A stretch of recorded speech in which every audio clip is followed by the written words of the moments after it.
नमस्कार, SDV news देख रहे हैं। मैं हूं आपके साथ अर्जुन खजूरिया।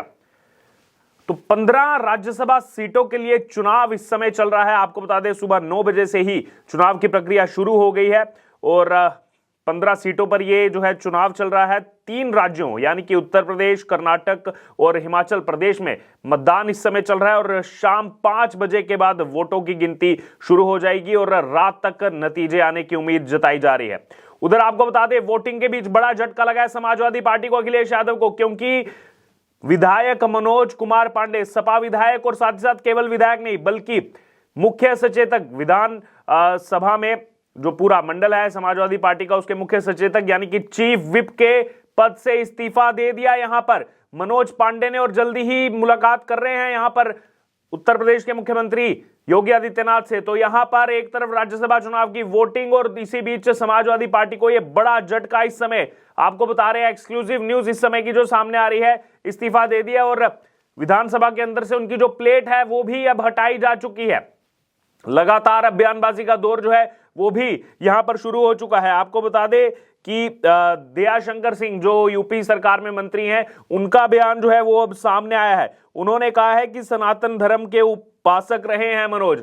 तो इसी बीच बड़ा खेला यहां पर हो चुका है अखिलेश यादव के साथ, समाजवादी पार्टी के साथ, और कहीं ना कहीं जो एक एक वोट की दरकार थी समाजवादी पार्टी को, इस बीच ये बड़ा झटका दिखाता है कि क्या समाजवादी पार्टी केवल 2 ही राज्यसभा सांसद बना पाएगी। आज देर रात तक नतीजे आने की उम्मीद है, लेकिन अभी जो स्थिति यहां पर साफ होती नजर आ रही है उससे यही समझ में आ रहा है कि बीजेपी जो है वो अपना 8वां राज्यसभा सांसद बना सकती है। आपको बता दें, अगर बात की जाए यहां पर उत्तर प्रदेश की, तो उत्तर प्रदेश में 10 इस समय राज्यसभा की सीटों के लिए चुनाव चल रहा है। वहीं दूसरी तरफ अगर बात की जाए तो हिमाचल प्रदेश की 1 सीट और 4 सीटों पर जो है वो कर्नाटक में मतदान इस समय चल रहा है और सभी जगह जो है वो क्रॉस वोटिंग होने की आशंका है। और ये क्रॉस वोटिंग होने की आशंका के बीच समाजवादी पार्टी के चीफ विप का इस्तीफा दिखाता है कि समाजवादी पार्टी के साथ बड़ा खेला हो गया है। दरअसल 15 राज्यों में राज्यसभा की 56 सीटें खाली हैं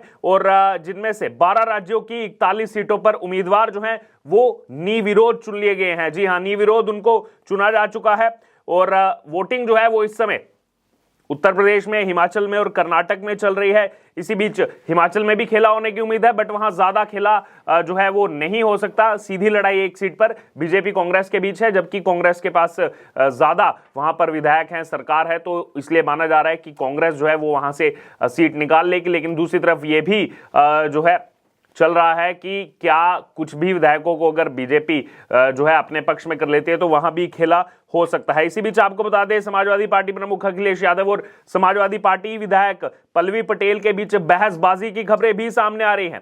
हालांकि अभी इस बारे में दोनों नेताओं की तरफ से कोई बयान नहीं दिया गया है।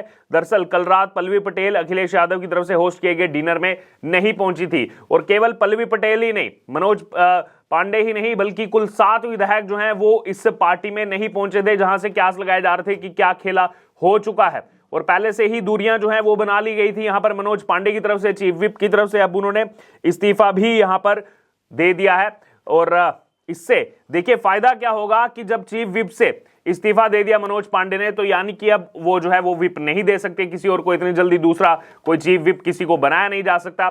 तो बाकी और भी जो सपा विधायक यहां पर क्रॉस वोटिंग करने वाले हैं उन पर अब किसी तरीके का एक्शन नहीं लिया जा सकता समाजवादी पार्टी की तरफ से, अखिलेश यादव की तरफ से। तो बहुत सोच समझकर रणनीति के तहत जो है यहां पर यह खेला किया गया है। इससे पहले रात में यह खबरें आई कि जो राजा भैया जो हैं वो यहां पर एनडीए के पक्ष में इस बार नजर आ रहे हैं। तो कहीं ना कहीं जो ये 10 सीटों पर चुनाव चल रहा है, जिसमें से पहले क्लियर था कि 7 पर बीजेपी को जीत, 2 पर समाजवादी पार्टी को जीत और बाकी जो 1 सीट बची है उसमें 2 सीटों, बाकी जो 1 सीट बची है उसमें 2 प्रत्याशी, एक बीजेपी के एक एसपी के प्रत्याशी, इनमें से कौन सा जो है वो 10वां राज्यसभा सांसद चुन करके जाएगा। और इसमें जो भी समझ में आ रहा है, जो चीजें चल रही हैं, इस मुताबिक यही लग रहा है कि बीजेपी जो है वो अपना यहां पर एक और राज्यसभा सांसद बना देगी। वहीं आपको बता दें, इसी बीच एक और अपडेट सामने आ रहा है, विधायक राकेश प्रताप सिंह भी समाजवादी पार्टी को झटका देंगे। जी हां, इस बीच बड़ी खबर,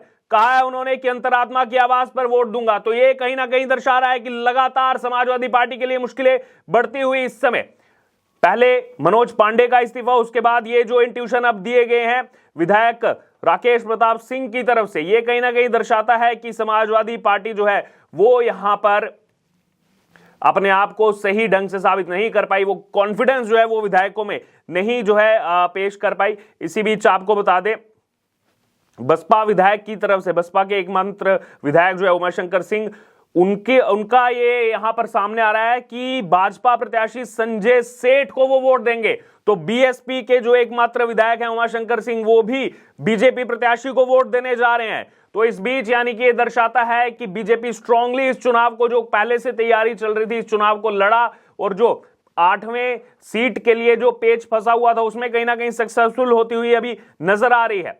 इसी बीच आपको यह भी बता दें कि कांग्रेस की तरफ से बयान आया था कि अगर समाजवादी पार्टी एकजुट होकर के वोटिंग करेगी तो हम तीसरा राज्यसभा सांसद जो है वो बना लेंगे समाजवादी पार्टी का। हम जो है पूरे तरीके से सपा के साथ है। लेकिन आप देखिए खेल, यहां पर देखिए 2 विधायक हैं केवल कांग्रेस के पास, केवल 2 विधायक, और कहीं ना कहीं ये आपस में इमोशनल गेम खेलने का भी प्रयास चल रहा था। बहरहाल इसी बीच हिमाचल प्रदेश के सीएम सुखविंदर सिंह सुक्खू की भी स्टेटमेंट आई, क्योंकि हिमाचल में भी चुनाव चल रहा है। तो दूसरी तरफ अगर बात करें तो बीजेपी भी इस प्रयास में लगी हुई है कि किसी ना किसी तरीके हिमाचल प्रदेश से भी अपना ही राज्यसभा सांसद जो है वो यहां पर बने, जिससे कहीं ना कहीं मजबूती होगी। इससे पहले आपको बता दें 41 सीटों पर निर्विरोध जो है वो राज्यसभा कैंडिडेट चुने जा चुके हैं। बिहार की अगर बात की जाए तो बिहार से जेडीयू से संजय कुमार झा निर्विरोध जीते जा चुके हैं, बन चुके हैं राज्यसभा सांसद। वहीं बिहार से बीजेपी के धर्मशील गुप्ता, भीम सिंह, राजद के मनोज कुमार झा, राजद के संजय यादव, कांग्रेस के अखिलेश प्रसाद सिंह, ये बिहार से चुनकर के आए हैं। वहीं पश्चिम बंगाल की अगर बात की जाए, वहां पर जो निर्विरोध चुने गए राज्यसभा सांसद, टीएमसी की तरफ से सुष्मिता देव, सागरिका घोष, ममता ठाकुर, बीजेपी की तरफ से मोहम्मद नदीमुल हक पश्चिम बंगाल से, समीक भट्टाचार्य पश्चिम बंगाल से बीजेपी के चुने जा चुके हैं निर्विरोध। उसके बाद मध्य प्रदेश की तरफ अगर आगे बढ़ा जाए तो मध्य प्रदेश से जो बीजेपी के निर्विरोध राज्यसभा सांसद चुन करके आ रहे हैं, उनमें केंद्रीय मंत्री एल मुरुगन, माया नारोलिया, ये मध्य प्रदेश का मैं आपको बता रहा हूं, बंशीलाल गुर्जर, ये भी बीजेपी के, बाल योगी उमेश नाथ, ये भी बीजेपी से, और कांग्रेस से अशोक सिंह। वहीं दूसरी तरफ अगर बात की जाए उड़ीसा में 3 राज्यसभा सांसद चुन करके आ रहे हैं।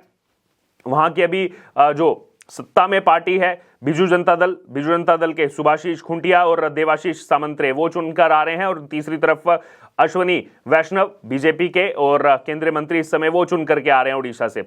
वहीं आंध्र प्रदेश की अगर बात की जाए तो आंध्र प्रदेश से वाईएसआर कांग्रेस पार्टी के G B Rao, Y Subba Reddy, M Raghunath Reddy चुन करके आ रहे हैं। और तेलंगाना से कांग्रेस के अनिल कुमार यादव और साथ साथ रेणुका चौधरी चुन करके आ रही हैं। और बीआरएस से जो है तेलंगाना से वी रवि चंद्र चुन करके आ रहे हैं।